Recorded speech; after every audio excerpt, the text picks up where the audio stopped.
Hello दोस्तों, मैं Gurdeep Singh YouTube channel study hub में आपका स्वागत करता हूं। दोस्तों, आज का वीडियो मानव संवेदी अंग का तीसरा पार्ट है। तो इस वीडियो में अपने बात करेंगे कान और त्वचा संवेदी अंग के बारे में। तो चलिए इस वीडियो को स्टार्ट करते हैं। तो सबसे पहले जानते हैं कान संवेदी अंग के बारे में। देखो, ये जो कान होता है यह दो प्रकार के कार्य करता है। पहला कार्य तो होता है सुनने का और दूसरा कार्य होता है शरीर का संतुलन बनाए रखने का। इसके अलावा यदि अपने कान के भागों की बात करें तो कान को तीन भागों में बांटा गया है। कौन कौन से हैं ये तीन भाग? पहला भाग होता है बाह्यकर्ण या इसे कहते हैं एक्सटर्नल ईयर। दूसरा भाग है मध्यकर्ण या इसे कहते हैं मिडल ईयर। और तीसरा भाग है अंतःकरण या इसे कहते हैं इंटरनल ईयर। तो ध्यान रखना, कान के तीन भाग होते हैं, बाह्यकर्ण, मध्यकर्ण और अंतःकरण। तो सबसे पहले पढ़ते हैं बाह्यकर्ण। यह जो बाह्यकर्ण होता है यह दो भागों से मिलकर बना होता है। पहला भाग होता है कर्णपल्लव या इसे कहते हैं पिन्ना या इसे कहते हैं ऑरिकल। और दूसरा भाग होता है बाह्यकर्ण कुहर या इसे कहते हैं ईयर कैनाल या इसे कहते हैं एक्सटर्नल ऑडिटरी मीटस। तो बाह्यकर्ण कितने भागों से मिलकर बना होता है? दो भागों से। पहला कर्णपल्लव और दूसरा कर्णकुहर। यह जो कर्णपल्लव होता है यह पाया जाता है सिर्फ स्तनधारियों में, यानी जो मैमल्स होते हैं उनमें पाया जाता है। देखो, कर्णपल्लव को गति देने में सहायक होती है कर्णपल्लव पेशियां। मनुष्य को छोड़कर जितने भी स्तनधारी हैं सभी में ये जो कर्णपल्लव पेशियां होती है ये गतिशील होती हैं, जिससे कि इन स्तनधारियों में जो कर्णपल्लव होते हैं ये गतिमान होते हैं। लेकिन मनुष्य में ये जो कर्णपल्लव पेशियां होती है ये गतिमान नहीं होती, यानी मनुष्य में कर्णपल्लव पेशियां एक अवशेषी अंग है, यानी एक वेस्टिजियल ऑर्गन है। मनुष्य में इनका कोई यूज नहीं है। ये जो कर्णपल्लव पेशियां होती है ये एक गुहा में खुलती हैं, जिस गुहा को कहते हैं कोंचा। यह जो कोंचा होता है ये एक संकरी सी नली में खुलता है, जिस नली को कहते हैं कर्णकुहर या इसे कहते हैं मीटस। यह जो कर्णकुहर होती है ये कहां से कहां तक होती है? ये होती है कोंचा से लेकर के कान के पर्दे तक। दोस्तों ध्यान रखना, जो कान का पर्दा होता है इसे ही कहते हैं ईयर ड्रम या इसे कहते हैं कर्णपटल झिल्ली। देखो दोस्तों, जो कर्णकुहर होती है इस कर्णकुहर में मोम का स्त्रवण करने वाली कुछ ग्रंथियां पाई जाती है, जिन ग्रंथियों को कहते हैं सेरुमिन ग्रंथियां। ये जो सेरुमिन ग्रंथियां होती है ये किसका स्त्राव करती है? मोम का। कान का दूसरा भाग होता है मध्यकर्ण या इसे कहते हैं कर्णगुहा। देखो, कान का ये जो मध्यकर्ण भाग होता है इस भाग में आपको ध्यान रखना है सिर्फ अस्थियों के बारे में, यानी मध्यकर्ण भाग में कौन कौन सी अस्थियां पाई जाती है। ध्यान रखना, मध्यकर्ण भाग में तीन प्रकार की अस्थियां पाई जाती है और ये जो तीनों अस्थियां होती है ये एक दूसरे से जुड़ी हुई होती है। तो कौन कौन सी अस्थियां होती है? पहली तो होती है मेलियस अस्थि या इसे कहते हैं घन अस्थि। दूसरी होती है इनकस अस्थि या इसे कहते हैं स्थूल अस्थि। और तीसरी होती है स्टेपीज अस्थि या इसे कहते हैं रकाब अस्थि। तो कान में जो हड्डियां होती है, अस्थियां होती है, ये कितने प्रकार की होती है? मेलियस, इनकस और स्टेपीज, तीन प्रकार की। इसमें ध्यान रखना कि शरीर की सबसे छोटी हड्डी होती है स्टेपीज, यानी मानव शरीर की सबसे छोटी अस्थि होती है स्टेपीज अस्थि। और कान का जो तीसरा भाग होता है वो होता है अंतःकरण। यह जो अंतःकरण भाग होता है इस भाग के भी आगे दो भाग होते हैं। पहला भाग होता है कर्णावर्त या इसे कहते हैं कोक्लिया और दूसरा भाग होता है प्रघाण या इसे कहते हैं वेस्टिब्यूल। इसमें ध्यान रखना कि जो कर्णावर्त भाग होता है इस भाग का कार्य होता है सुनने का और जो प्रघाण भाग होता है इस भाग का कार्य होता है शरीर का संतुलन बनाए रखने का। इसके अलावा ध्यान रखना कि जो चमगादड़ होता है, चमगादड़ जब उड़ता है तो वो अपने कंठ से पराश्रव्य ध्वनि तरंगें उत्पन्न करता है। यानी चमगादड़ उड़ते समय अल्ट्रासोनिक साउंड वेव्स उत्पन्न करता है। जिससे क्या होता है, ये जो अल्ट्रासोनिक साउंड वेव्स होती हैं, ये वेव्स किसी वस्तु से टकरा करके वापस चमगादड़ के कान को महसूस होती हैं, जिसके कारण जो चमगादड़ होता है ये अंधेरे में उड़ते समय किसी भी वस्तु से नहीं टकराता। यानी चमगादड़ को सोनार साउंड वेव्स के जरिए यह पता लग जाता है कि आगे कोई दीवार या फिर कोई ऑब्जेक्ट तो नहीं है। इस क्रिया को कहते हैं जैव सोनार, या इस क्रिया को कहते हैं इकोलोकेशन। यानी ध्यान रखना दोस्तों कि जो चमगादड़ होता है वो जैव सोनार क्रिया के कारण ही रात्रि में उड़ पाता है। यानी जैव सोनार क्रिया के कारण ही ये किसी भी वस्तु से नहीं टकराता।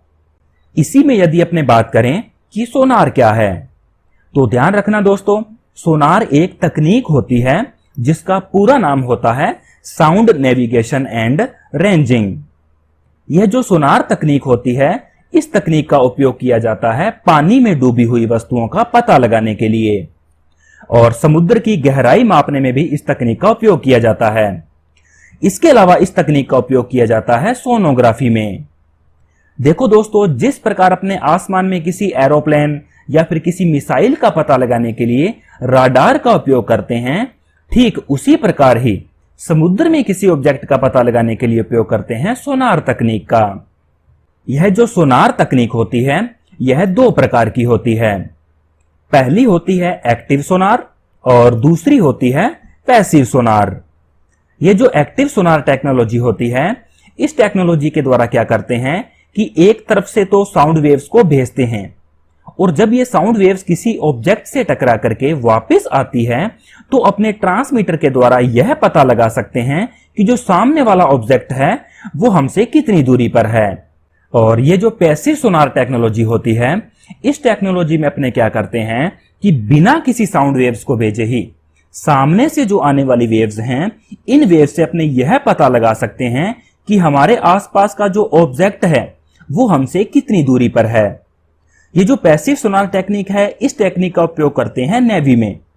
लेकिन आज अपनी टेक्नोलॉजी इतनी हाईटेक हो चुकी है कि साउंड वेव से सिर्फ अपने दूरी ही पता नहीं लगा सकते, बल्कि किसी ऑब्जेक्ट की शेप भी पता लगा सकते हैं कि उस ऑब्जेक्ट की आकृति क्या है। और यदि अपने बात करें पराश्रव्य तरंगों की, यानी अल्ट्रासोनिक साउंड वेव्स की, तो ये जो अल्ट्रासोनिक साउंड वेव्स होती हैं, ध्यान रखना ये साउंड्स मनुष्य के द्वारा नहीं सुनी जा सकती, क्योंकि मनुष्य उन्हीं वेव्स को सुन सकता है जिनकी आवृत्ति होती है 20 हर्ट्ज से लेकर के 20,000 हर्ट्ज तक।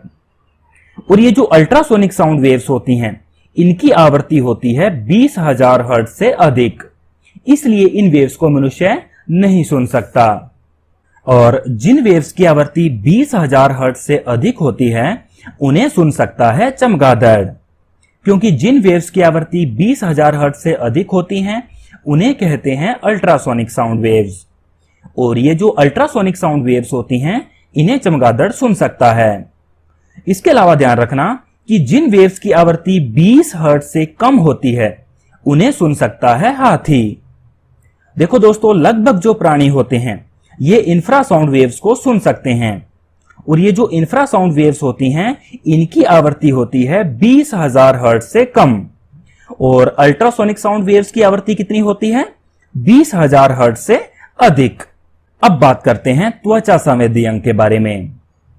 इसके अलावा जो त्वचा होती है, त्वचा को ही कहते हैं अध्यावरण। देखो, ये जो त्वचा होती है, यह शरीर का दूसरा सबसे बड़ा अंग है। शरीर का सबसे बड़ा अंग कौन सा है? इंटरस्टिटियम। देखो दोस्तों, हमारे शरीर में कुल अंगों की संख्या होती है 79, यानी हमारे शरीर में 79 अंग होते हैं। लेकिन वैज्ञानिकों के द्वारा हाल ही में खोजा गया 80वां अंग है इंटरस्टिटियम। पहले हमारे शरीर का सबसे बड़ा अंग मानते थे त्वचा को, लेकिन त्वचा की ऊपरी परत के ठीक नीचे स्थित होता है इंटरस्टिटियम, जो अब मानव शरीर का सबसे बड़ा अंग है। तो ध्यान रखना, मानव शरीर का सबसे बड़ा अंग है इंटरस्टिटियम और दूसरा सबसे बड़ा अंग है त्वचा। देखो दोस्तों, त्वचा को शरीर का दूसरा सबसे बड़ा अंग इसलिए मानते हैं क्योंकि जो त्वचा होती है, ये बाकी अंगों की तुलना में ज्यादा क्षेत्रफल में फैली होती है। ध्यान रखना, एक वयस्क मनुष्य में त्वचा का जो क्षेत्रफल होता है वो होता है 20 से 22 वर्ग फुट। इसके अलावा हमारे शरीर का जो 15% वजन होता है वो होता है त्वचा का। और यदि अपने बात करें त्वचा के वैज्ञानिक नाम की, तो त्वचा का वैज्ञानिक नाम होता है क्यूटेनियस मेम्ब्रेन। देखो, मनुष्य की जो त्वचा होती है ये 2 स्तरों से बनी होती है। पहला स्तर होता है उपचर्म, या इसे कहते हैं एपिडर्मिस, और दूसरा स्तर होता है चर्म, या इसे कहते हैं डर्मिस। ये जो एपिडर्मिस परत होती है ये शरीर की बाहरी परत होती है।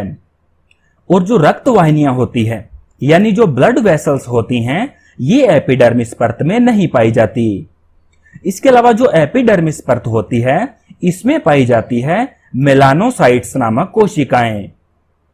ये जो मेलानोसाइट्स नामक कोशिकाएं होती है ये एक वर्णक का संश्लेषण करती है जिसका नाम है मेलानिन। देखो दोस्तों, त्वचा का जो रंग होता है वो इसी मेलानिन वर्णक के कारण होता है। जिस व्यक्ति में जितना अधिक मेलानिन होगा उस व्यक्ति की त्वचा का जो रंग है वो उतना ही गहरा होगा। और त्वचा की जो दूसरी परत होती है यानी त्वचा की जो डर्मिस परत होती है ये शरीर की आंतरिक परत होती है। ये जो डर्मिस परत है इस परत में पाई जाती है श्वेत ग्रंथियां और रक्त वाहिनियां। देखो दोस्तों, यदि अपने त्वचा की मोटाई की बात करें तो मानव शरीर में त्वचा की औसत मोटाई होती है 0.05 से लेकर के 0.65 सेंटीमीटर। त्वचा की ये जो मोटाई होती है ये पलकों पर तो सबसे कम होती है और जो तलुए होते हैं तलुओं पर सबसे ज्यादा होती है। इसके अलावा त्वचा से संबंधित एक ग्रंथि का नाम ध्यान रखना जिसका नाम है सीबीसियस ग्रंथि, या इसे कहते हैं ग्रीस ग्रंथि, या इसे कहते हैं तेल ग्रंथि। ये जो सीबीसियस ग्रंथि होती है इस ग्रंथि में एक विशेष प्रकार का पदार्थ बनता है जिसे कहते हैं सीबम। यह जो सीबम होता है इसका कार्य क्या होता है? सीबम का कार्य होता है बालों की जड़ों को चिकना रखना। आपने देखा होगा हमारी स्किन से जो तेल सा निकलता है वो इसी सीबीसियस ग्रंथि से निकलता है जिससे हमारी जो त्वचा है वो सुरक्षित रहती है। अब बात करते हैं त्वचा से संबंधित रोग के बारे में। तो त्वचा से संबंधित एक ही मुख्य रोग का ध्यान रखना जिसका नाम है एल्बिनिज्म। देखो दोस्तों, ध्यान रखना यह जो एल्बिनिज्म रोग है ये एक आनुवंशिक रोग है। यानी यह जो एल्बिनिज्म रोग है ये एक पीढ़ी से दूसरी पीढ़ी में ट्रांसफर होने वाला रोग है। इस रोग में क्या होता है कि जो त्वचा होती है वो सफेद हो जाती है क्योंकि त्वचा में जो मेलानिन होता है वो इस रोग में नहीं बन पाता। ये जो एल्बिनिज्म रोग है ये रोग 1 लाख लोगों में से केवल एक व्यक्ति में देखने को मिलता है। इस रोग के बारे में कुछ लोगों की अवधारणा है, यानी कुछ लोग ये मानते हैं कि यदि मनुष्य मछली खाने के साथ साथ दूध पीता है तो ये रोग हो जाता है, लेकिन ऐसा नहीं होता क्योंकि जो एल्बिनिज्म रोग है ये एक आनुवंशिक रोग है। तो इसी के साथ जो अपना संवेदी टॉपिक था वो पूरा हो चुका है। नेक्स्ट वीडियो में अपने अलग टॉपिक की बात करेंगे। तो यह वीडियो आपको कैसा लगा कमेंट करके जरूर बताइएगा। यदि आपको यह वीडियो अच्छा लगा हो तो वीडियो को लाइक कीजिए, शेयर कीजिए और स्टडी हब यूट्यूब चैनल को सब्सक्राइब कीजिए। Thank you.